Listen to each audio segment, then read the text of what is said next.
साहब खाना लग गया है। रामू कितनी बार कहा तुम्हें मुझसे पूछे बगैर खाना मत लगाया करो तुम। साहब वो मालकिन ने कहा है इसीलिए। जाके उसे और चिंटू को कह दो कि वो खाना खा ले, मैं बाद में खाऊंगा। तुम परेशान मत करो मुझे। नहीं पिताजी, बिल्कुल नहीं। खाना तो इसी वक्त आपको हमारे साथ खाना पड़ेगा। अरे बेटा बहू, तुम जानती हो ये काम मेरे लिए कितना इम्पोर्टेंट है। हाँ, और ये भी जानती हूँ कि पिछले 6 महीने से अपनी सेहत का ख्याल किए बिना आप ये काम में जुटे हैं। आप अपनी सेहत का ख्याल करें या ना करें, मुझे तो करना पड़ेगा। अरे मैं भी करूंगा, कुछ दिन रुक जाओ।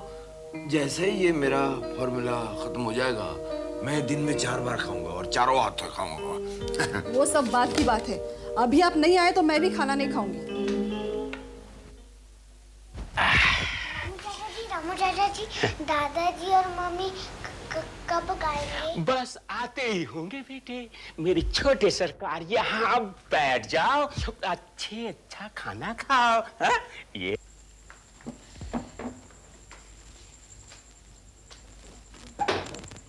अरे चिंटू बेटा, आज तुम स्कूल नहीं गए? ओ दादाजी, आप तो भूल गए क्रिसमस की छुट्टियां शुरू हो गई हैं। तुम्हारे दादाजी को सिवाय फॉर्मूले के कुछ याद नहीं रहता। अरे चिंटू बेटा, देख लेना, एक बार मेरे फॉर्मूला से बनी दवाइयां मार्केट में आ गई ना, फिर अपने देश में तो क्या दुनिया भर में नाम हो जाएगा तेरे दादाजी का, समझा? हेलो। हाँ, एक मिनट सरकार। सरकार, खान साहब का फोन है। खान का? अच्छा, हेलो। हाँ डॉक्टर शर्मा बोल रहा हूँ मैं। हाँ शर्मा जी, मैं खान बोल रहा हूँ। अस्सलाम वालेकुम। फॉर्मूला के कागजात इसी महीने में तैयार हो जाएंगे ना? बहुत बहुत शुक्रिया सर, बहुत बहुत शुक्रिया। खुदा हाफिज।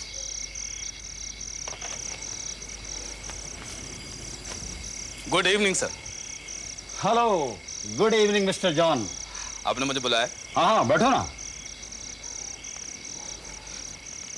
क्या है मिस्टर जॉन जी, शर्मा जी ने जो नई दवाओं का फॉर्मूला बनाया है उसके कागजात कुछ ही दिनों में पूरे हो जाएंगे। तुम्हें उन कागजातों को लेकर बड़ी हिफाजत के साथ में दिल्ली वाले लैब में ले जाना होगा। आप बिल्कुल चिंता ना करें सर, सिक्योरिटी का ठीक तरह से इंतजाम हो जाएगा। Very good. नहीं जॉन, नहीं, वो फॉर्मूले के कागजात किसी भी हालत में दिल्ली नहीं पहुंचने चाहिए। वो हमारे पास आएंगे और आने ही चाहिए। लेकिन बॉस, उन कागजातों को बड़ी भारी हिफाजत के साथ भेजा जा रहा है। ऐसी हालत में उन्हें उड़ाने की कोशिश करना खतरे से खाली नहीं। जॉन, तुम उस फॉर्मूले की ताकत को नहीं जानते और मैं उसके लिए हर खतरे को मोल लेने के लिए तैयार हूं।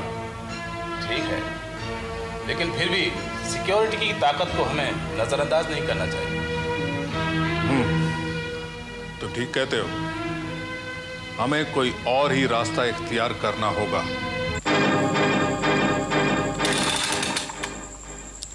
अरे चिंटू बेटे, जरा काम तो करने दीजिए प्लीज। आप डेटा बाद में करिए।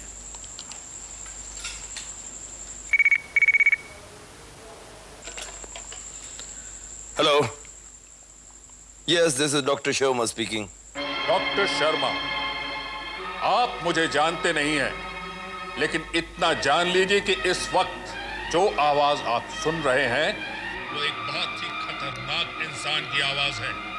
Thank you very much for your information mister कौन सा नाक? खतरनाक। गुड नाइट मिस्टर खतरनाक।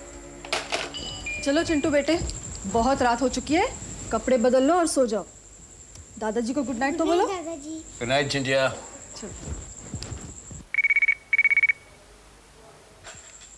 हेलो। शर्मा जी, आपको गुस्सा बहुत जल्दी आ जाता है, लेकिन गुस्से में बात बनती नहीं, बिगड़ जाया करती है। कौन है आप? क्या चाहते हैं मुझसे? हम ये चाहते हैं कि फॉर्मूले के कागजात आप खान को न देकर हमें दे दें। और आप क्या चाहते हैं वो बोलिए। आप कौन बोल रहे हैं? ये जानने की आपको जरूरत नहीं है, आप सिर्फ दाम की बात कीजिए। दाम मुझे मिल ही जाएंगे उनसे जिनके लिए मैं ये फॉर्मूला तैयार कर रहा हूँ। हाँ, लेकिन वो उतना नहीं दे पाएंगे जितना कि मैं। अब टेलीफोन रख दीजिए। लगता है आपको सोचने के लिए वक्त चाहिए। ठीक है, मैं आपको वक्त देता हूँ। वक्त की मुझे जरूरत नहीं है। इसी वक्त मैं कह सकता हूँ आपको कि न ही मैं आपको ये फॉर्मूला दूंगा, न आपसे ज्यादा कुछ बात करना चाहूंगा।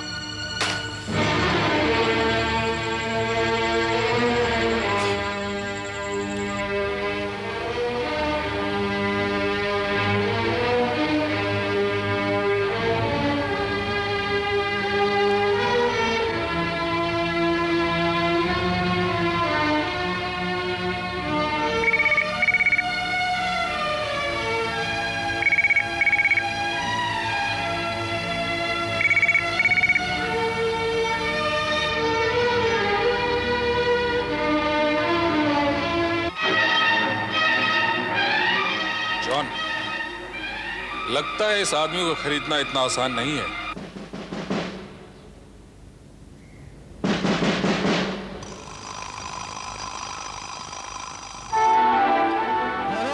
कौन हो तुम?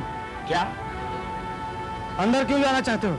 अरे हम तो डॉक्टर शर्मा के नौकर हैं, लेकिन ये आप लोग कौन है? कौन है?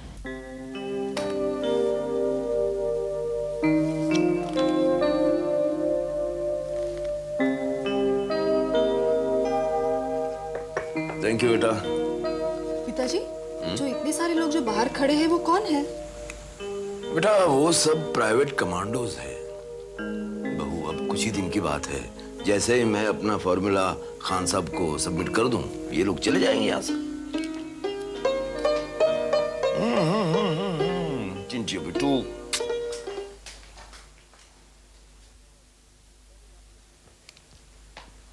क्या बात है? सर ये आपके यहाँ काम करता है? हाँ, ये हमारा नौकर रामू है, उसे आने जाने दिया करो। Okay sir. रामू, घबराने की कोई बात नहीं है, ये लोग हमारी सुरक्षा के लिए है। रामू तुम जाओ अपना काम करो। जी जी मालकिन, जी मालकिन।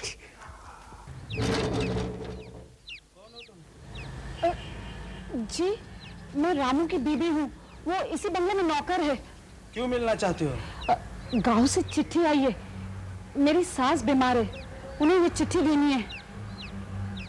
ठीक है, जाओ। जी।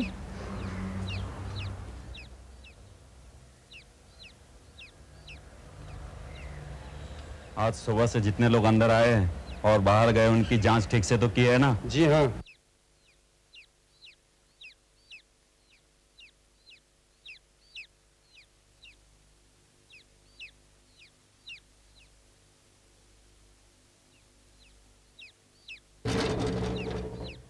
हाँ जी, आज फिर मैं कहाँ रहता हूँ, कहाँ से आया हूँ, क्या काम करता हूँ बताने की जरूरत है क्या? जी नहीं, अब हम आपको अच्छी तरह पहचान गए हैं, आप जा सकते हैं। Thank you.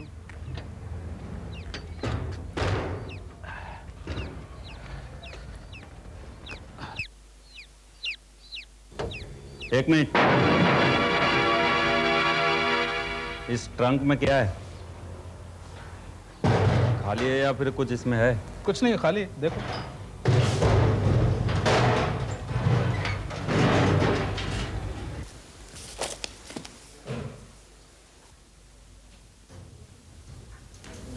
Hello mister Sharma. अरे जॉन, कैसे आना हुआ? मिस्टर खान ने आपके लिए चिट्ठी दी है। अच्छा,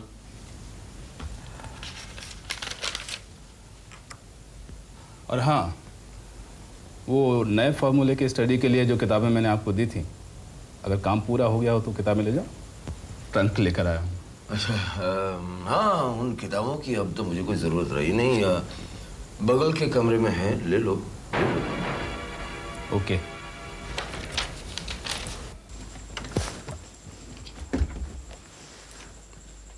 क्या हुआ रामू? बीबी जी, गांव से चिट्ठी आई है, वहाँ बहुत बीमार है। छुट्टी चाहिए तुम्हें? नहीं, अभी जाने की जरूरत नहीं है, पर बोलो। बीबी जी, कुछ पैसों की जरूरत थी माँ के इलाज के लिए। गाँव भेजना है ना, अगर साहब से कहकर कुछ करवा दो तो। साहब तो बिजी है, मैं देती हूँ ना तुम्हें पैसे।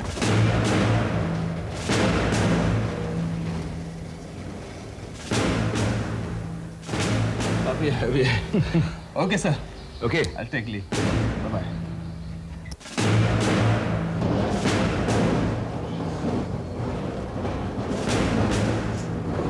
ठहरो। इस ट्रंक में क्या है? खाली है या फिर इसमें कुछ है? नहीं, 1 मिनट, उसे जाने दीजिए। उस ट्रंक में किताबों के अलावा कुछ भी नहीं है।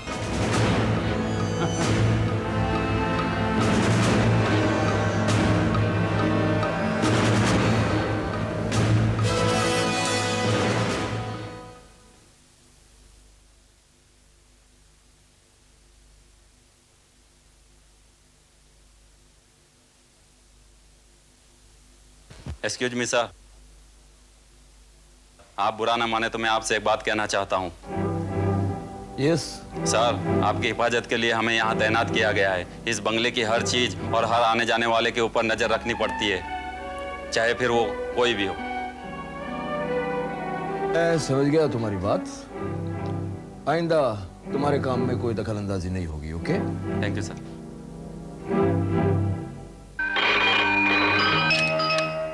Hello, very good. अरे भाई, दुनिया झुकती है, सिर्फ झुकाने वाला चाहिए।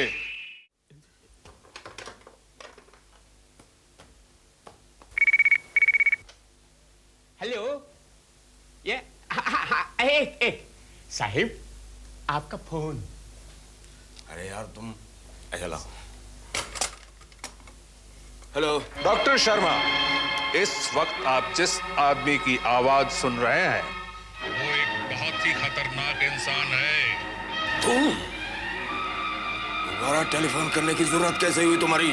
शर्मा जी, आपको गुस्सा बहुत जल्दी आ जाया करता है और गुस्से से बात बनती नहीं, बिगड़ जाया करती है। Connect the telephone at once. करता हूं, लेकिन इस वक्त इतना तो जान लीजिए कि आपका वो मासूम लाडला इस वक्त घर पे नहीं है। क्या? अरे विद्या, विद्या कहाँ हो तुम? क्या हुआ सर? हाँ, 1 मिनट। जी पिताजी, बेटा चिंटू कहाँ है? खेल रहा होगा। क्यों? मैं कहा, तुम सवाल मत पूछो, ढूंढो उसे। चिंटू, चिंटू बेटे, अरे चिंटू, कहाँ हो बेटा तुम? चिंटू। क्या हुआ पिताजी, आप बोलते क्यों नहीं? बेटा क्या बताऊं तुम्हें, मैं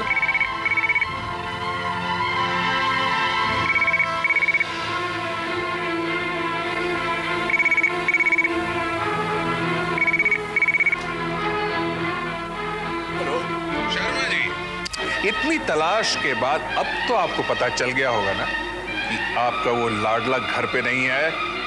कमीने, मैं तेरा खून पी जाऊंगा। शर्मा जी, आपको गुस्सा बहुत जल्दी आ जाया करता है और गुस्से से बात बनती नहीं, बिगड़ जाया करती है। देखिए, आप ठंडे दिमाग से सोचिए। मैं आपको 8 घंटे की मोहलत देता हूं और उसके बाद अगर आपने हमारी बात नहीं मानी तो इसका अंजाम बहुत बुरा होगा।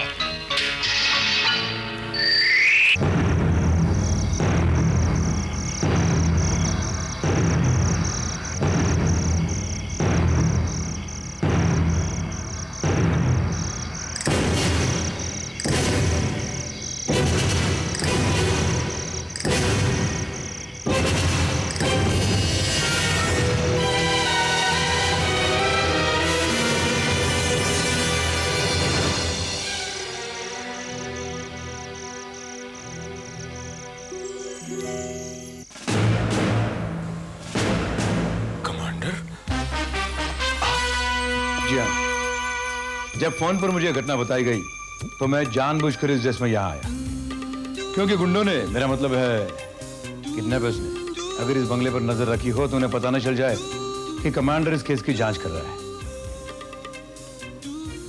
हाँ, और एक बात शर्मा जी, आपकी सिक्योरिटी जितनी मजबूत होनी चाहिए उतनी नहीं है। क्यों? क्योंकि अगर मैं कमांडो के ड्रेस में यहाँ बिना रोके आ सकता हूँ तो और कोई भी आ सकता है। कमांडर साहब, कुछ भी कीजिए, लेकिन मेरे बच्चे को बचाइए। मैं अपनी तरफ से पूरी कोशिश करूंगा। सबसे पहले ये बताइए, बच्चे की किडनैप होने से पहले इस घर में कौन कौन आए और बाहर वापस चले गए? इस नौकर की पत्नी और शर्मा जी के दोस्त जॉन। जब वो बाहर निकल रहे थे तब किसी के हाथ में कोई ऐसी चीज थी जिसमें वो बच्चे को छिपाकर ले जा सकते हैं? इस नौकर की पत्नी तो खाली हाथ आकर खाली हाथ ही चली गई, लेकिन जाते वक्त जॉन के हाथ में एक ट्रंक था। क्या था उसमें? क्या आपके आदमी ने उसे चेक किया था?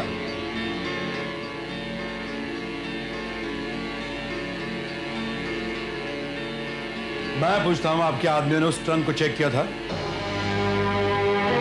कमांडर, मैंने इन लोगों को चेक करने के लिए मना किया था क्योंकि ट्रंक में किताबों के अलावा तो कुछ था ही नहीं।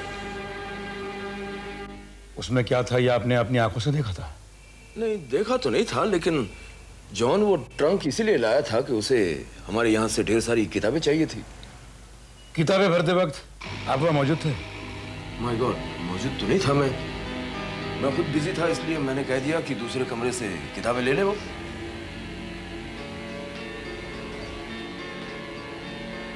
तुम्हारी पत्नी यहाँ क्यों आई थी?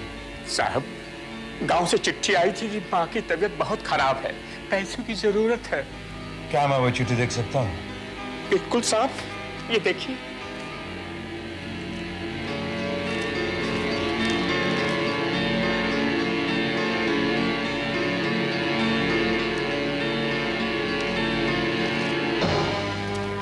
मिस्टर फर्नांडिस। यस। आपके सिक्योरिटीज में यहाँ कितने कमांडोज हैं? हमारे 6 कमांडोज हैं। मुझे इनकी हिस्ट्री चाहिए फौरन। लेकिन कमांडर साहब, हमारा कोई भी कमांडो ऐसा नहीं है कि जो... नहीं, ऐसी बात नहीं है। एक प्राइवेट डिटेक्टिव होने के नाते मेरा ये काम ही बनता है कि जांच पड़ताल में मैं किसी को न बख्शूं। शर्मा से बात किए हुए 1 घंटा हो चुका है और मोहलत के 7 घंटे बाकी हैं। किसी भी हालत में ये काम इस दरमियान हो जाना चाहिए। क्या बात है जॉन? एक बुरी खबर है बॉस, इस केस की जांच कमांडर ने अपने हाथ में ले ली है। अख्तर, तुम शर्मा को फोन लगाओ और एक बार फिर से उसको धमकी दो और पूछो कि वो फॉर्मूला देने के लिए तैयार है या नहीं। कमांडर, इस बार तेरे हाथ कुछ नहीं लगने वाला।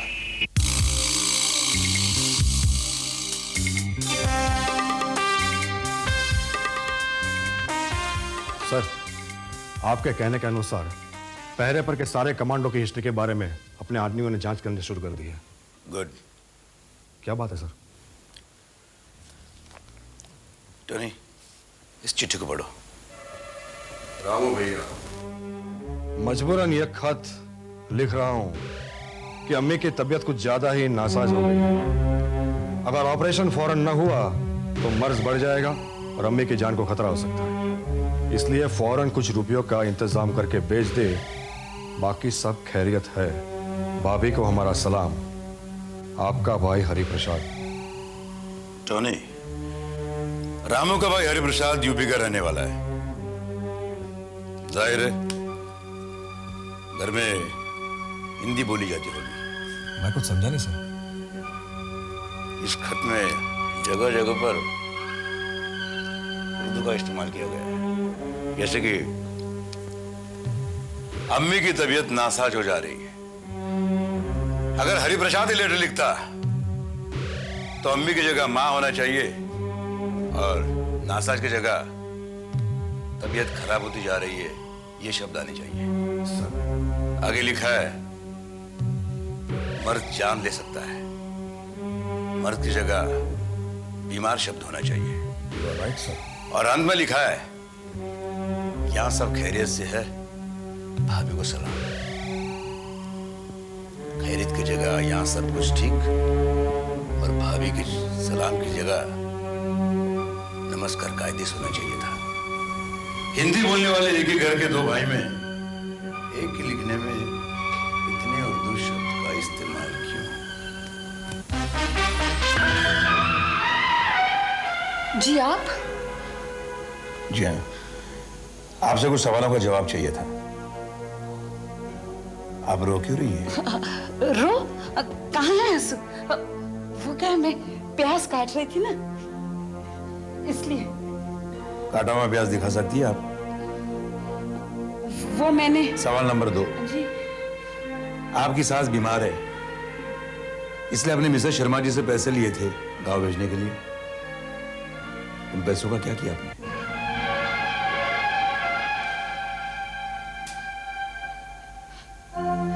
वो मैंने गांव भिजवा दिए। मनी ऑर्डर की रसीद बता सकती है?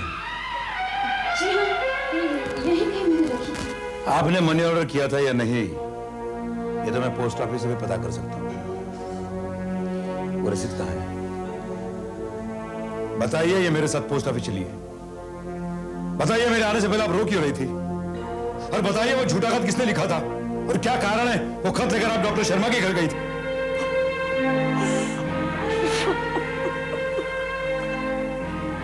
बताइए, आप आंसू किसके लिए बहा रही हैं? साहब, इसमें हमारी कोई गलती नहीं है साहब। तो फिर किसकी गलती है? साहब, हमने जो कुछ किया मजबूरन करना पड़ा। हमारी बेटी की जिंदगी का सवाल है साहब। साफ साफ बताइए, बात क्या है?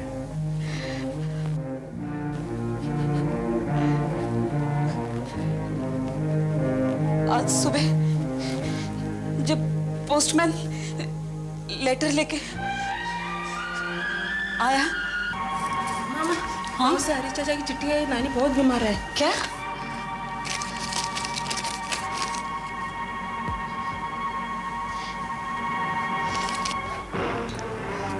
तू एक काम कर, तू शर्मा जी के घर जा और जल्दी से तेरे बापू को ये चिट्ठी दे के आ। खबरदार, अगर तुम दोनों में से किसी ने भी चिल्लाने की कोशिश की तो गोलियों से मूंद के रख दूंगा। कौन हो तुम?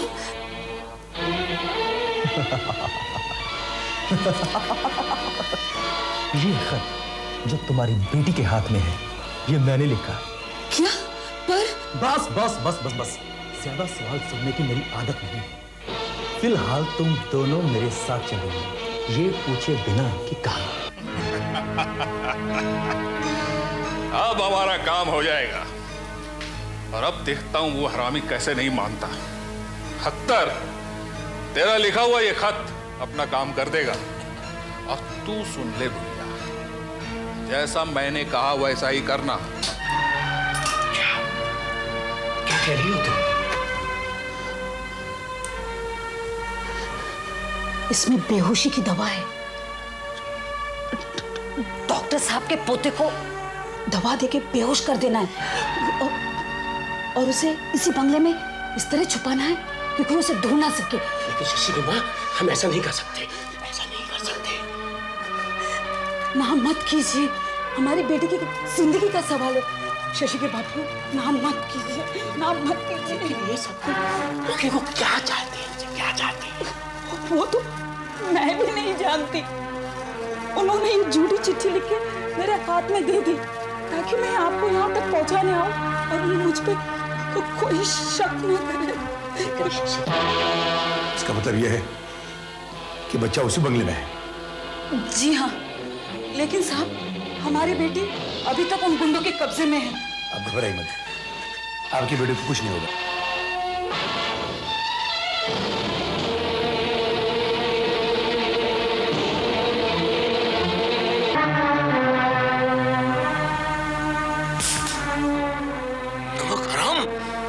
जिस घर का नमक खाया उसी घर को बर्बाद करने निकला तू। माफ कर दो सरकार, हमने मजबूरी में सब कुछ किया। डॉक्टर शर्मा, बात में वक्त बर्बाद करने से बेहतर है पहले अपने पोते को होश में लाने की कोशिश कीजिए। पद्मावती, तुम तो अच्छी तरह से जानती हो वे गुंडे तुम्हें कहाँ ले गए थे। जी, मैं जानती हूँ वो हमें कहाँ ले गए थे।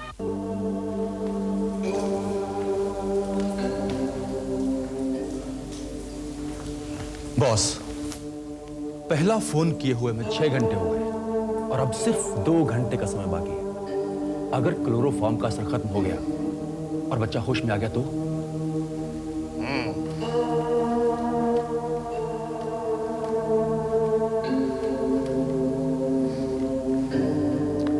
डॉक्टर शर्मा, देखो, तुम वही आवाज सुन रहे हो जो एक बहुत ही खतरनाक इंसान की है।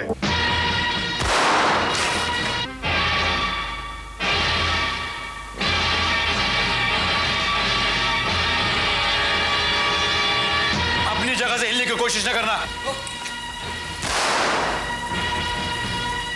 अब ये गोली की आवाज तुमने सुनी, वो जिसके पिस्तौल से निकली है वो तुमसे भी ज्यादा खतरनाक इंसान है, समझे? तुम्हारा खेल खत्म हो चुका है। टोनी, इन सबको कानून के हवाले कर दो।